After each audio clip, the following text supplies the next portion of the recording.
Hey, yo, welcome to Top Trio. Welcome to another amazing episode of That Was Three. And guess what? This is episode 3. So this is a very special episode for a very special week of wrestling, all because SummerSlam was amazing, but we're not going to talk about SummerSlam. We're going to talk about something even better, which is AEW Dynamite, AEW Rampage, and all things AEW, and maybe we'll touch SummerSlam, maybe. We have enough time. But it's going to be more or less a quicker podcast. We got things we got to do, but I want to thank my man Jose for coming back on, co-host of That Was 3. How you doing, bro?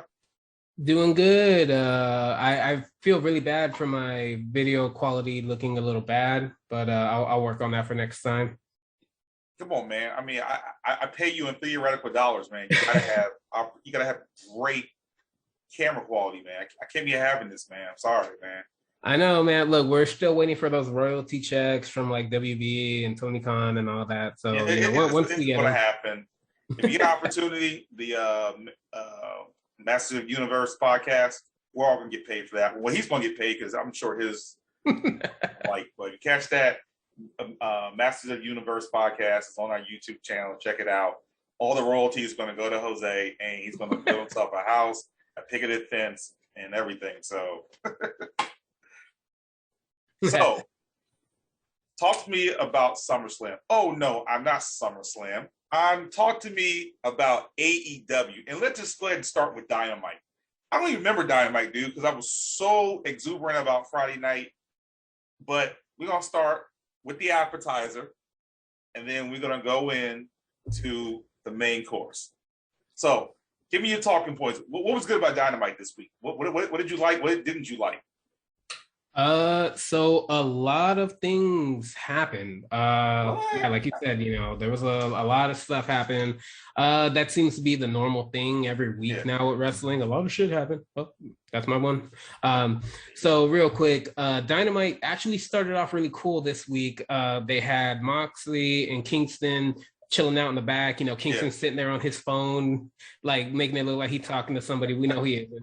And then Moxley comes up, and then they start walking out there. Wild Thing. Yeah, exactly. Wild Thing's playing. Then out of nowhere, 2.0 and Daniel Garcia jump them. Yeah, dude, they are putting stock into those three guys, and that is how you build a star. Wait. No, the wrestling Twitterverse is saying that's bad booking by Tony Khan, and he doesn't know how to book people, and just don't. Hey, if that's what they believe, then because I think I watched the same program you're watching, and I didn't see anything wrong with it. So I enjoyed it, and at the end of the day, I guess everything's subjective. So only thing I have a problem before you finish that match is the fact that Moxley didn't get back up the whole time. Kingston's perfectly fine. Moxley is like going Goku nap. Like straight up. We didn't see Moxley at all for the rest of the night. Like I don't know if he got like Nancy Kerrigan or what, but he was literally gone. Well, if you look, he was the one that was getting hit with that weapon. I guess they said it was a pipe or something the most. So I guess he was knocked out. Wait, sorry guys, wrestling's totally real. Yeah, sorry. Yeah. Everything really happens. So that happens, and then 2.0, which they're quickly, you can tell even as heels, they're getting people on their side, and that's the good thing. They call out Darby and Sting, and I love how commentary is like, that's a stupid thing to do. And and so they come out there. It's actually a pretty solid match. I love the fact that they made a big deal about the fact that it was Sting wrestling on TNT for the first time in 20 plus years. Yeah. But it wasn't like the absolute focal point. Obviously we knew that they were going to let Sting get the win. First and foremost, you're talking about Goku. Let's talk about the fact that Sting went total Tom Cruise, put through a table and just sat up like it was nothing. Dude. I know people hated that, but at the same time, I loved it because it was just like, look, he's the icon. He's the legend, man. He's a legend. They're hyping him up. And I love the fact that 2.0 played it off so well, like they were genuinely freaked out. like, oh my God. And then, he hit Darby, pops in from behind, gets him with a kick. They both, just happen to fall into place in the, double Scorpion Death Drop. And then, of course, Sting pulls off a double leg lock. And, they both tap, made Sting look great. Honestly, 2.0 and Garcia, they're looking great so far, because even if they're taking losses, they're still looking like, hey, we're bold enough to come out here and try to fight these guys. Like that match, they were beating on in the beginning, because it was, I guess it was a tornado tag, so technically no rules. They were beating on them in the beginning. All about tornado tag, don't you? Oh God, those days. That's a whole nother vlog. Just remember, folks, you cannot take the belt and leave on a disqualification. But that's a whole other blog, though. We'll get back to that one day. But one thing I will say about 2.0, though, they broke character because they checked on Sting consistently through the match, make sure Sting was good. And I was like, that's respect. The whole match, they were giving him cues, make sure he was okay. They didn't want to hurt him. And I was just like, yeah. Like when they set up for that powerbomb, you could see that they stopped because one of them was a little too far up. And so they stopped so they could be even, and then they both hit it. And I mean, he took that like a champ on the table. Yeah. That was like probably his cleanest bump he's done in years. Long time. Not saying something because of, like the surgeries and everything. But like just kind of jumping real quick, the whole when they jumped Darby and Sting in the beginning and they were fighting, and then they hit 2.0 hit Darby with their finisher on the ceiling because they lifted him up and slammed him into it. I was like, okay. And then, like you said, Kingston was the one that came out and dragged Daniel away. So I like the feud that's going on there. So next thing would be, obviously there's not specific order, but Sammy versus Shawn Spears. Dude, these two. Yeah. Put a belt in between them to fight for them, and we are going to get some 5-star matches because they can deliver. And the fact that like this was all obviously Inner Circle and Pinnacle, but it was also stemming off of the fact that earlier in the night Sammy proposed to his girlfriend Pam, and then Shawn Spears said some not so nice things. And then they came out there, and I love the fact that Shawn Spears tried to jump Sammy, but instead of Sammy getting beaten up, no, Sammy just turned around and they started fighting, and they were going at it. Because that is one thing I will admit that AEW, from time to time, the whole getting jumped thing happens a bit too much. But this one, they had Sammy be the one that turned around and was aggressive in comparison to Spears, and they played it off really well. That's pretty smart, because it showed you how smart Sammy is, because he knows that this is their play. So I'm aware that we fought the Pinnacle long enough. This is what they do. I'm smarter than you are. And this is my hometown. Oh, yeah. I mean, come on, dude. Hometown advantage. Yeah. Went out there, did his thing. The excellent spot that they had where they both hopped up on the rope. They stopped. Beautiful. And, Spears gives him the finger. Sammy's like, okay. And, boom, hits him with just like the cleanest, essentially, RKO, diamond cutter, whatever you want to call it. So clean. That's a long drop, man. Yeah. Spears sold it amazingly. I love the fact that the crowd was certain it was over and kicked out. Then Spears did his move off the top rope. And once again, crowd thought it was over. Nope. Then, the whole little thing on the apron where Sammy slams him on the guardrail that they had across the way. That was cool. They got in there, and then he hit him with a 630. The 630, which that I'm surprised that did not finish the match, but I get it because that's what finished their match at the last pay-per-view. But then he pulled out essentially the GTS, the whole flip over, knee to the face, got the 1, 2, 3. I mean, obviously we all knew Sammy was going to win, but it was just one of those things. It was a feel-good moment. It was just a feel-good moment overall. These two, they work. so well with each other. And yeah, like once a belt gets put on the line between the two of them, it's gonna really like it's already up here, it's gonna like go up there. Yeah. So after that, this whole Dan Lambert dude, who I'm not really too familiar with, is MMA or UFC or something.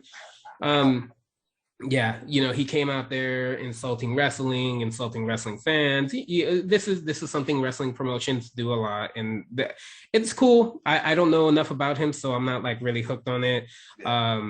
He was out there because like a week or two ago, Archer hit him with his finisher, which again he took that like a champ. So credit to him.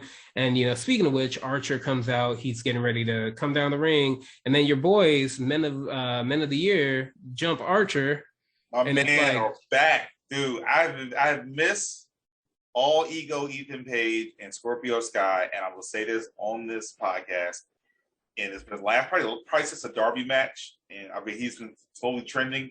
But Ethan Page is my favorite AEW wrestler. I love everything about him, his stature, the way he wrestles. He is a clean wrestler, man. I love it. Yeah. No, like honestly, he's great. I mean, even his vlog is like hilarious. Love it. The whole vlogs thing, I oddly enough, I say we need to do a vlog about all of their vlogs. Just because there's a lot of stuff that does happen. And Evil Uno started his too. Exactly, so and then what's her name? The bunny got hers. Kingston stole my Oreos.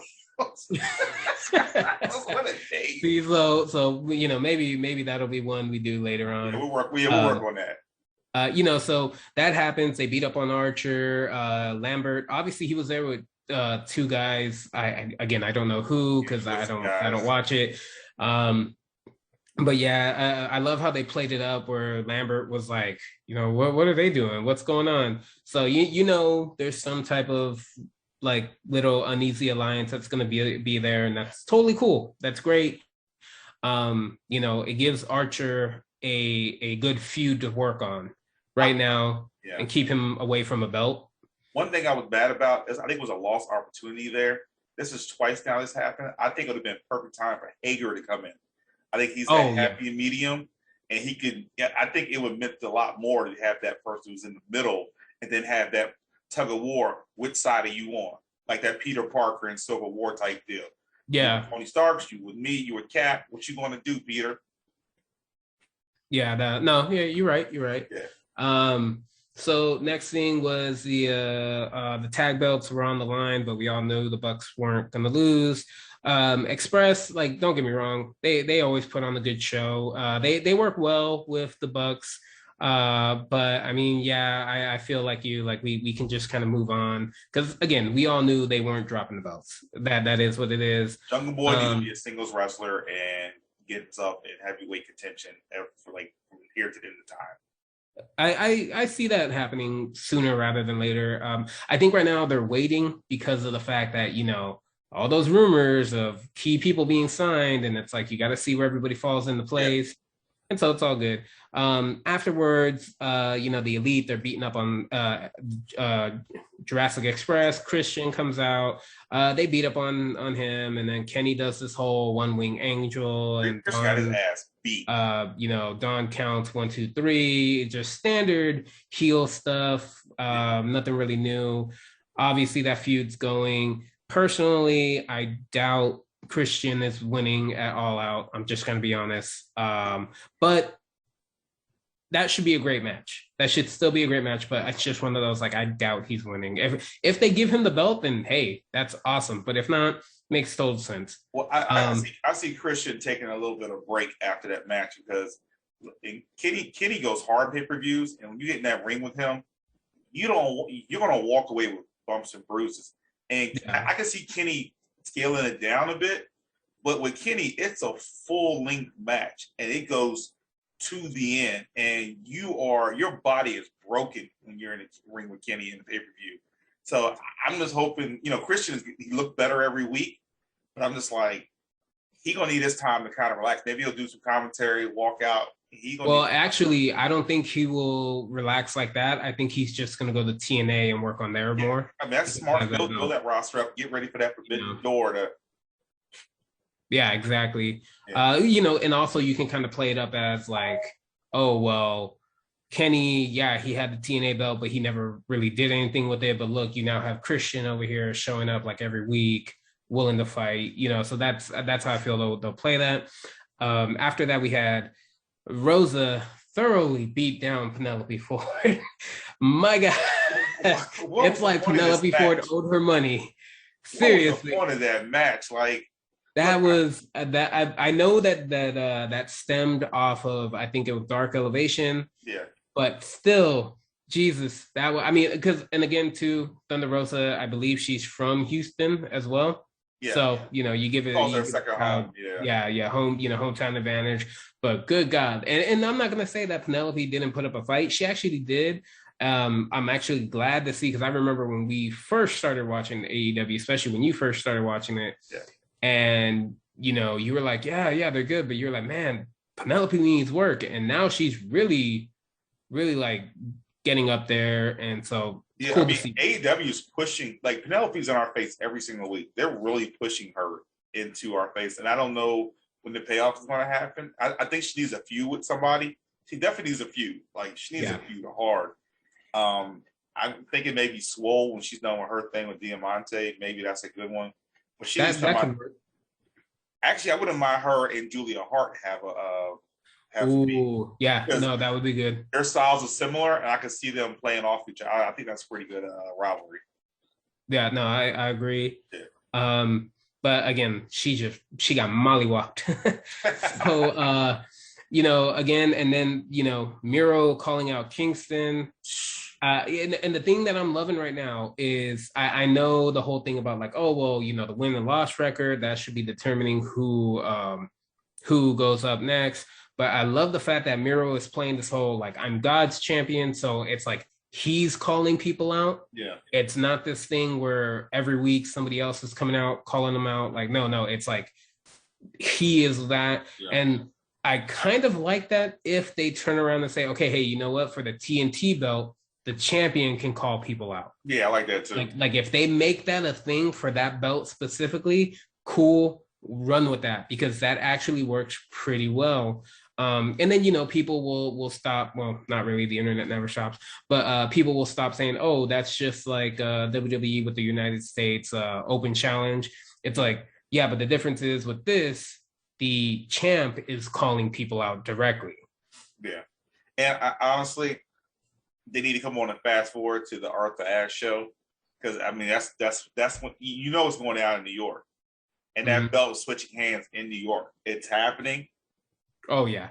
It's definitely happening. Then just gonna kind of hit these bullet points real fast. Britt Baker and Jamie Hayter call out Red Velvet. It is what it is. We'll just see what happens. If maybe Velvet's got somebody that's gonna pop up in her corner, or they're just gonna thoroughly beat her down. I'm loving this whole Hardy family office and best friends feud. Yeah. I love the fact that they're really playing that up. What's his name? Wheeler Yuta? Yeah, Wheeler Yuta, yeah. Like the fact that they're giving him a lot of play. I mean, granted, he's usually the one that's taking the pin, but like they're giving him a lot of play. If you guys watch the vlogs, there's a running joke there. I love it. Yeah. And then what is it? Paul White said he's coming back into the ring. We all knew it was going to happen. Yeah. We knew it was going to happen. But I love the fact that it's against QT Marshall. QT Marshall as not Marshall, everybody. It's Marshall. Not Marshall. Marshall, just like Fuego says it. And I love the fact that QT was saying all this trash on the ring, on the ramp. But then when Paul White points that out to him, he's like literally like, huh? But let's be real though. I think his name is Camacho or Camarado. Nick Camarado. Thank you, Camarado. Sorry, I apologize. It's been a long week, guys. Camarado. That's the feud we want to see. Yeah, and I honestly think they're building to that's going to be Paul White getting him over by here's another big guy here you guys go. This guy, kind of like a symbolic passing of the torch.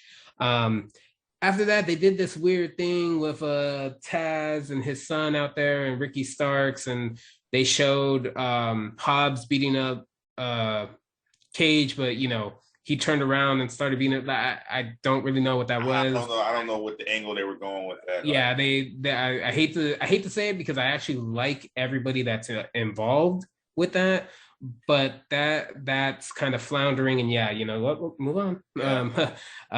They kind of need to figure that out. Then of course, yeah, just thinking about go back to Team Taz right quick. I hate to say it, Team Taz is dead. They need to let it go. Like let it go. I mean, Cage is good enough by himself. Hobbs is not getting pushed anymore, and it's driving me nuts. I want to see Hobbs every week, but I don't see him. And I love Ricky Starks, and I love his gimmick, but he doesn't need Taz anymore. Yeah. And if the son's not going to wrestle, then take him off the screen. I mean, like he's there every single week. We're getting teased that he's going to come out there and wrestle. I don't see anything. Exactly. Like every single week he's out there. I'm like, what is the point of this? He's out there more than some of the actual wrestlers. Yeah, like he gets screen time. I'm like, dude, like you just enjoying the ride being Taz's son, man. Okay, cool. Good for you, man. You know, at least you ain't Goldberg's son. Oh, I didn't say that out loud, but next topic. So then, yeah, they end up announcing that whole the tag team turmoil tournament. I will say this: you and I both agree. AEW, one of their strong suits is their tournaments. Awesome. And one of the matches actually happened on Rampage, which I'll be talking about in a moment. And it was they announced Jurassic Express, Private Party, Lucha Bros, and I cannot remember the fourth team. It wasn't Varsity Blondes, was it? Well, it has to be Varsity Blondes. They're in contention. Oh, good God! They're gonna. I mean, they've been in contention for a while now. They are gonna get murdered. Oh, if you think about it, Varsity Blondes is that one team that hasn't got that. Like because of the crap that happened with Acclaim kind of put a dent in their progression. But Varsity Blondes, boy. Yeah, no, I mean they could always surprise. Brian Pillman's legit. Yeah, they can always surprise, and Varsity Blondes, especially when over on Dark and Dark Elevation, they put in a lot of work. Like they're not pushovers. You know me, I just got to rep the Lucha Bros. But and then the other thing too, I like this feud, but they really need to make sure they hit the landing. The whole thing with Andrade telling Pac, "Oh yeah, we'll fight it all out," but then he gave him a stack about this big of conditions that had to happen. But I love the fact that he just keeps throwing this at the Lucha Bros. Like, yo, you guys are great. You're not gonna have gold when you're with Pac. And I love the fact that they it's like that annoying little thing, that annoying little voice in the back of your head. And they're playing on it so well. I love it. And I also love the fact that they have yet to do the whole, where you see them kind of like, maybe like, no. Like right as of right now, the Lucha Bros look 100% committed to working with Pac. Yeah. Probably not going to be the case in a few, in a month or so. Well, after All Out, after Pac loses, it's a wrap, man. Yeah. So like that'll be interesting. And then we got to the main event, MJF versus Jericho, the 5 Labors of Jericho. First and foremost, got to give credit to the audience because they actually all sang together. It wasn't the best part of that match. Thing.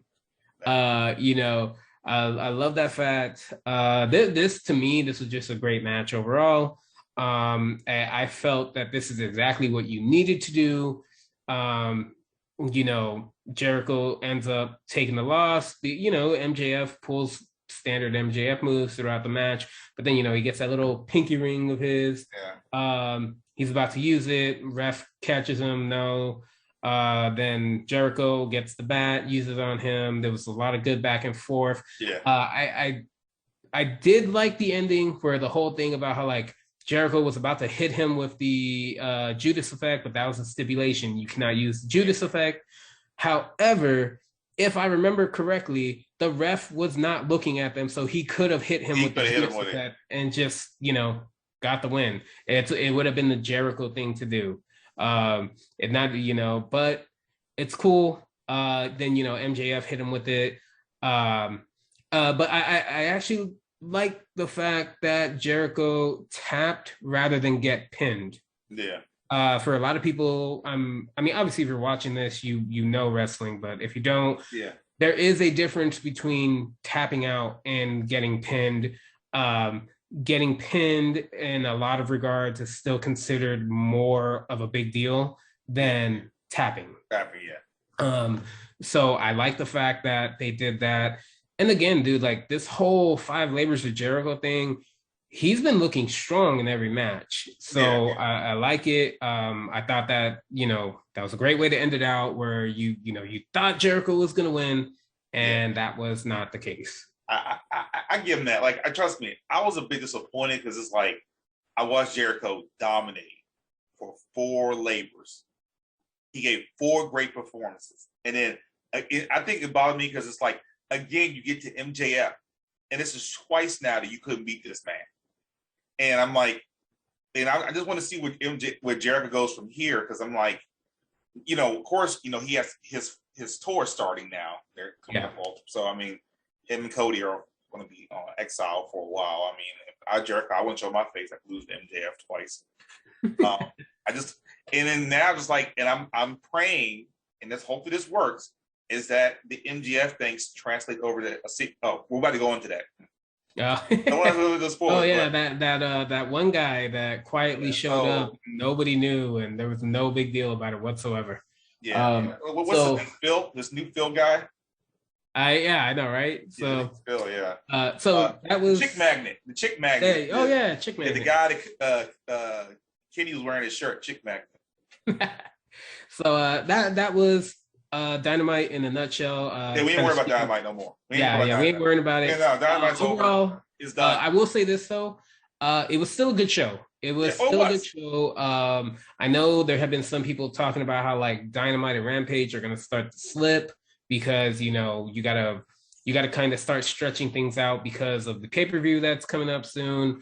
I don't know. I think they're doing a good job right now. Yeah, so that went on. Then we had Rampage. The third hour Dynamite, folks. The third hour. Yeah, technically the third hour Dynamite. Let's be realistic. If you really thought the matches were going to be given proper time, you were full of it and kidding yourself. The only match that got good time was the tag team turmoil tournament match between Jurassic Express and your boys Private Party. That was actually a good match though. Amazing. Only one thing in that match pissed me off, and this is my issue with Luchasaurus. He don't like taking hits. So Mark Quinn did his flip off the top rope in the middle of the ring, like got high up in the air. Luchasaurus took a step back and he dropped down, and then Luchasaurus flopped. And I'm like, he was literally 10 feet away from him. And usually they would go back to the replay when something big like that happens. They didn't even go to the replay. I was so mad at Luchasaurus, the fact that he actually took a step back so he didn't get hit. Bruh, this is what you're in. Oh, I was hot. Dude, you big as shit. Sorry, curse. You big as shit. You can't take that flip. Mark Quinn is like a buck and 3 pounds at best. And you couldn't take that? Bruh. Yeah. Sorry. No. I mean, like, no, you're not wrong. But that aside, match was still pretty solid. Was fantastic. Definitely pretty good. Private Party, they're gonna get their moment. They are. They put in enough work, but I love the fact that right now they have them connected to the Hardy family office. And I like everybody that's in that group because they're being utilized the right way as props to TH2, man. Yeah, like, exactly. Man, they finally got that push. Like people recognize who they are now. Exactly. Like once they start getting into the mix, that'll be interesting. Once Butcher comes back from tour and all that, that'll be good. Next match, Jay squashed the living hell out of Kiera Hogan, for the last name. Yeah. Now, nothing against either of them, But given what was going on on Rampage, nobody was going to care about the matches. They really weren't. They were lucky that people cared about the tag team turmoil match. Let's just be honest. I think something happened with that Kiera Hogan match. I think that was a call because they're pushing Kiera Hogan in AEW, and she has a big match coming up. And they've been pushing her. And I think with the time intervals they had to stick that match in there and make it quick, because I personally couldn't see a scenario where you guys have been pushing Kiera for 2 weeks now, and you trying to push her into the limelight, give her a contract, get her going, and then you squash her, because there really wasn't a lot of time left before the end of the last match. So, but they really rushed that match. Like, Kiera Hogan's a good wrestler, and any chance to give her a chance to shine, it's a complete wash. Almost like Bianca. And no, he ain't doing that, man. We're not doing that. We're not doing that. Okay, not doing that today. No, Rick. Talking about AEW. We got to keep it AEW. Do not talk about the other brand. Sorry, we don't talk about the other place. Yeah. Okay. We're not talking about wash matches getting crushed in 20 seconds. We're not talking about that. It's like that scene in The Lion King. That shadowy place over there. We don't talk about that. Don't go there. You don't go there. But again, I like both of them. Yeah. I definitely want to see more. It's just, again, given the main thing of the night, we knew it was going to happen. We all knew it was going to happen. And then, I'm worried about Rampage too, because this is my issue. Rampage isn't going to TBS. It's going to stay on TNT. Yeah. And I'm really worried about that, because you're restricting its time. And somebody who I used to love NBC, and I mean, you're aware, you remember the show Constantine. Yeah. Great actor, great show. But what time was it on? 10 p.m. on Fridays. It had no chance in hell surviving that. Great show. But you had it at the worst time. Same thing happened with Revolution on NBC. You have it at 10 o'clock. Your one show that you will champion until your dying day. Until the day I die. But it's like you put these shows at these horrible time slots, and you want them to progress, and they're good shows, and they're just like, and I just feel bad. Like, I mean, the Punk is going to be the biggest thing you're going to have for a long time, even if you get Daniel Bryan saying it, Ruby Riott and Bray Wyatt, and all, you get these guys. Punk is your loudest pop you're probably ever going to get in AEW. Period. Unless Stone Cold or The Rock walks down the ring, or that comes in. Yeah.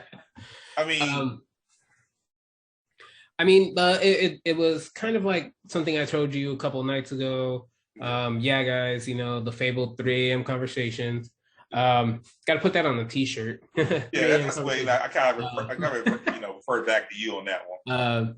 And then how, like, if you really think about the show, so they say an hour, but then when you factor in commercials, it's not really an hour. It's like roughly 50, 55 minutes at the most. I know 10 minute difference. People say that's not a lot, but that kind of really is. Yeah, it is. And then you figure they're going to have a minimum of 3 matches, maybe 4, but it's always going to be a minimum of 3.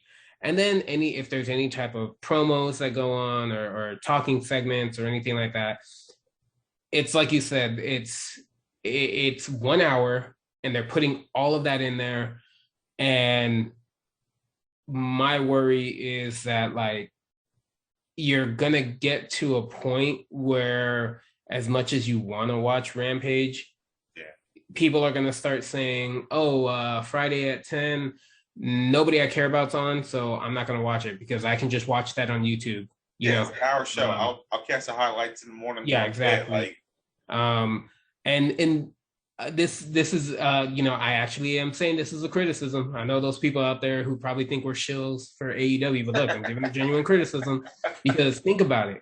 You have 2 shows on YouTube that run for at least an hour and a half, if not more. Yeah. And you have multiple matches on there. Sometimes their cards are even longer or more packed than Dynamite. Yeah. I love Dark Elevation. And so it's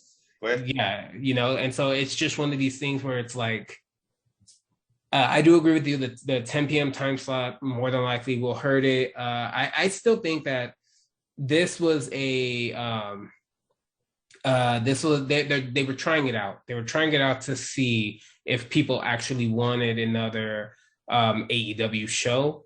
And so, you put it at the 10 p.m. slot. That obviously never a good idea to do, but clearly they are getting numbers.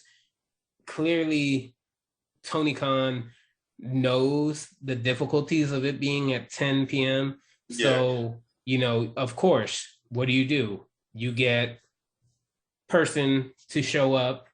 You guarantee you're getting viewership because I think they had the numbers that night. I think they ended up beating. When Punk came out, they had 1.3 million viewers, and the demo was for 18 to 49 was 0.53. So it matched SmackDown's. It got getting. I didn't know actually. No, it got close to SmackDown's was 0.57. Yeah. AEW's was 0.53. Yeah.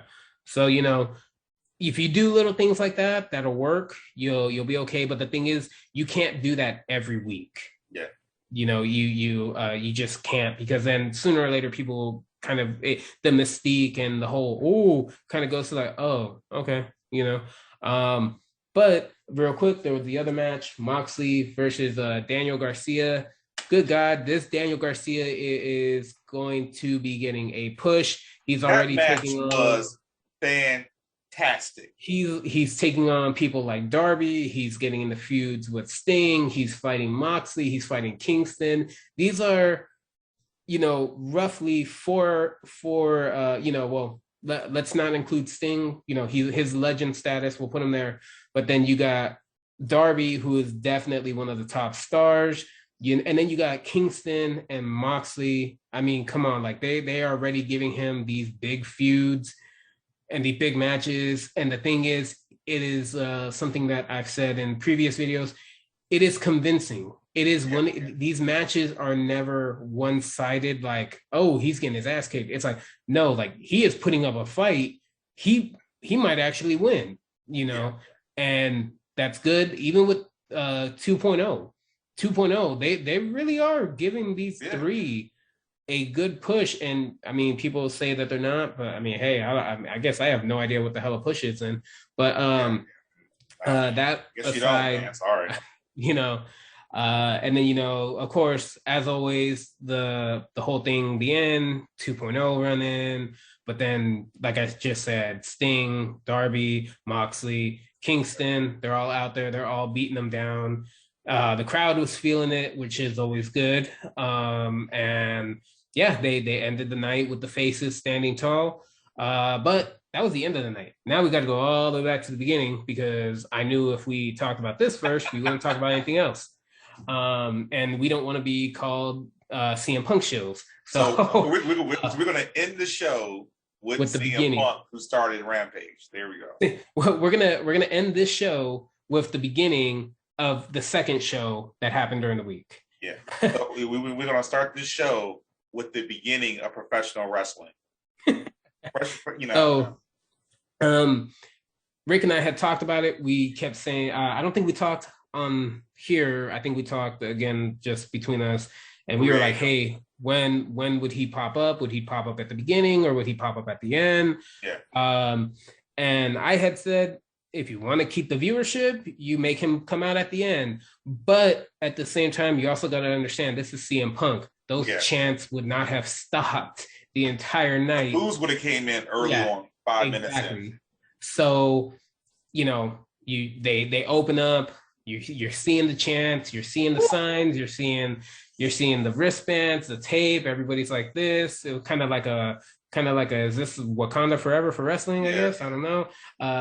Wrestling forever. I don't know. Goosebumps, guys. And then music kicks in. I mean, everybody knows that. First off, this is a great song. I've always loved the song. Cult of Personality kicks in. Crowd loses it. Yeah. Nobody in their right mind was right about them losing it. Everyone's like, oh no, they're gonna come. No, they went completely crazy. Exactly what we thought. Punk comes out. Homie, and there's been plenty of interviews and everything where he's already said that he was kind of just like an all moment starstruck, how he basically was up there crying. You could see it. And then this is just a little thing. I love the fact that they never pulled the camera away from his face so you could see the emotion on it. Oh man. Like I love the fact that they actually let us at home and people there that would have to look on the screens that you could see the emotion, and they didn't do what like a lot of other places do where like oh quick pan away, no they only did that for the head of the table. Damn it, I did it again. I shouldn't have moved that needle. I got to stay in one area, I shouldn't have moved that needle, Yeah. So that happened. He comes down, just randomly hugging people. He jumps into the crowd. I have never seen a security guard run over so fast. He was like, "Ass out of there! Yeah, I guarantee. What are you doing? I guarantee you that security guard was like, "Oh hell nah." He got there, and But again, this is Punk's hometown. A majority of these people in this audience were probably his friends. It was gonna happen. Like he was in this moment. You let it happen. This was like nothing but a feel good thing. Loved it. And I was never even a huge CM Punk fan. I knew how great he was, but I just like, hey, that's cool. Finally gets into the ring, gets everybody calm, starts talking about how he's back, talking about how when he actually left wrestling was when he left ROH, not when he left the other place. But the fact that he was very real with the crowd by saying, hey, if something I've done you guys do not like, I respect you, but understand for me to get healthy mentally, physically, spiritually, emotionally, you can't be in a place that's making you sick to begin with. Like the fact that it was just like, this was him being real. The whole him sitting down thing, that was a nice little nod to the pipe bomb. He was like, I wanted to write what I was going to say, but I chose not to because I wanted to feel it. I was like, man, dude, that whole thing. I mean, then he's talking about how like there's all these people he wants to work with, and you feel it all, and there was a couple of people online that kept pointing out, he's like, he keeps saying, I want to help. So it's like, okay, that's good to hear, because he didn't come in there and say, well, he admitted, he wants to help, but he also wants to do it for himself. But that's good to hear that it isn't this is all about me. I'm a part-timer. Like, no, from the way that they said it in their media scrum, that this isn't a part-time thing, and that apparently he is going to be doing commentary. He is going to be doing training and a lot of different things with people there. Like, they're utilizing him as much as he wants to be utilized. And that right there, that is the key thing. Did you hear what he said too? He said he wanted to help the people on the young youth, the youth in the back, right?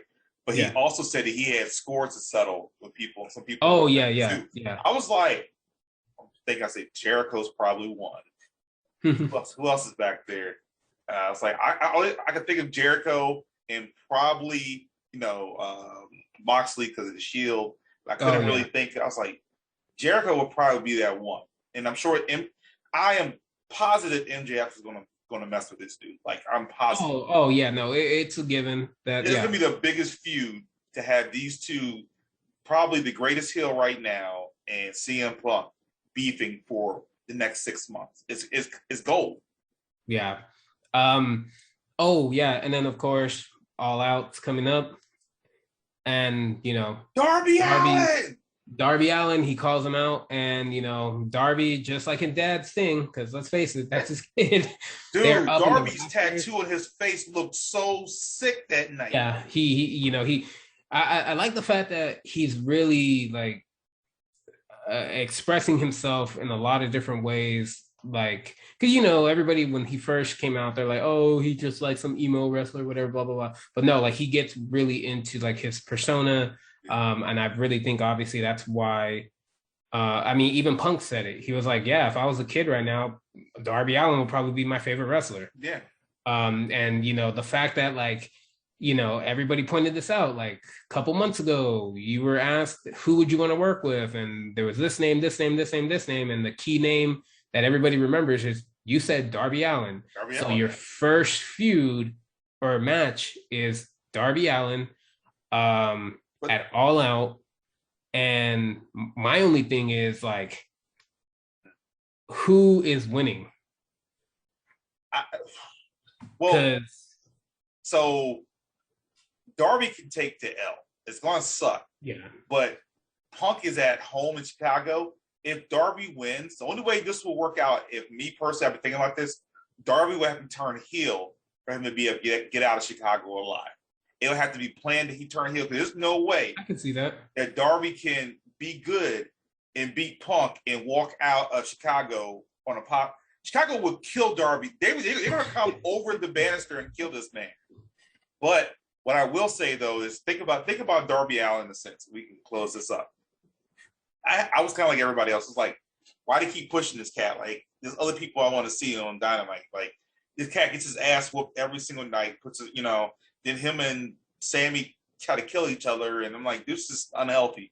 But I'm thinking about all the people who pushed Darby into the limelight. Miro, Cody, Sting came back to push Darby to new heights. Now you got CM Punk pushing Darby. Every single body in AEW, Tony Khan, everybody's done so much to push Darby to make him the face of AEW the next few years. In the next 2 years, it's Darby Allin's show. I don't. Most of the older guys are going to be kind of retiring or just taking a step back. You just look at Darby Allin and Sammy on them, but this is Darby Allin's wrestling corporation, man. It just he's close. He's the main event. Like he's main eventing the end of the night is Darby Allin. Like there's other wrestlers who are better than he is and who deserve that pop, but Darby Allin is getting the main event almost each and every freaking night. It's amazing. Like I mean, think about it like this too. Their match at All Out is gonna be like what the Undertaker's matches used to be at WrestleMania, where for a good amount of years, the whole mystique of like, yo, is somebody gonna beat the streak? A lot of times that match was more important to people than the actual championship match at the end of the night. So like for All Out, that's what's going to happen here too. Like, don't get me wrong, it's probably going to be put in a good spot in the card, but that's going to be the match that everybody is more invested in than like the championship match or anything. So yeah, again, Darby like delivers, said, that main event status, and that's cool to see because they are finally paying off on that. Because if you remember back when he got the TNT belt, the first thing that Cody said was that I had to fight to get you here because I believed that you are the face of this company. This is what the face of the company does. Yeah. You go into a main event like this, or a match that is a main event like this, because obviously it's not going to be the main event of the show, but that's definitely going to be like a highlight match to watch. Well, one thing I want to do on our next podcast is, and I really want to talk about this, I think this would be a good swerve as outside of just doing updates on Dynamite and Rampage. I want to talk about, let's call it the 5-year plan or the 3-year plan. 3-year plan. We're like, let's get it together. And where do we see AEW as a roster hierarchy in 3 years? Okay. I think that would be pretty cool to see, because it's just like they're standing right now, but half of the roster due to contracts and due to age is not going to be available. And I would love to see in 3 years, what do we think how will the champion look? How will the division look? Who's going to be on top? Who's going to be gone? Just think about the overall 3 years from now, where will AEW be at as a roster and as a whole and as a company? I think that'd be a great discussion. Yeah, no, I'm down. So that way, so basically what you're really telling me is in 3 years, how many ex-WWE wrestlers are going to be in AEW? Well, I mean, the whole NXT roster in the next couple of days is going to be AEW because they're about to change. Jericho talking about that stuff again, but that's going to be. They're changing the whole perspective, and they're going younger, and they don't want these guys who they're already invested in. They're not moving them to Raw or SmackDown, so Guess what? Your choices are NWA, Impact, Ring of Honor, Japan. I mean, you could, yeah, Japan.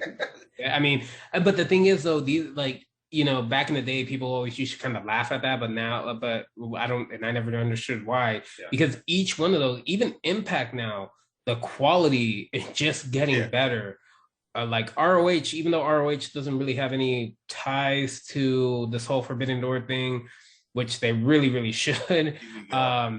It's like every promotion now, and this is kind of something that was said in the beginning, was that every promotion now is stepping their game up.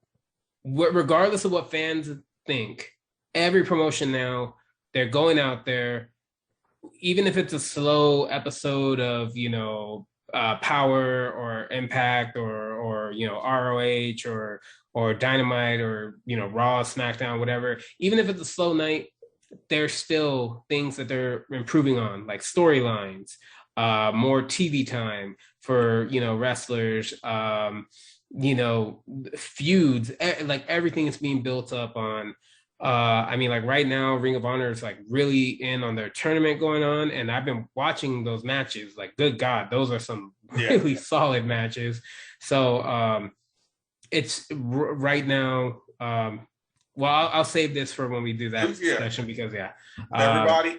So what I am going to do is I'm going to put a post up on Top Trio and ask folks as well for their opinion where they see AEW in 3 years from now, and we can kind of read out their responses as well. Kind of like we do with the other Top Trio podcast, give opportunity for the fans to chime in. Now, I know that's a big talking point for you. You want the fans to really interact with us. There's a few people that listen to us, so give them opportunity to kind of speak and give us their insight. For sure. That'll be great. But and again, they can tell us. Episode 3, we're good. We are I'll get it one day. One of these days, you'll get the whole DMD thing down. Everybody you're watching, that was 3.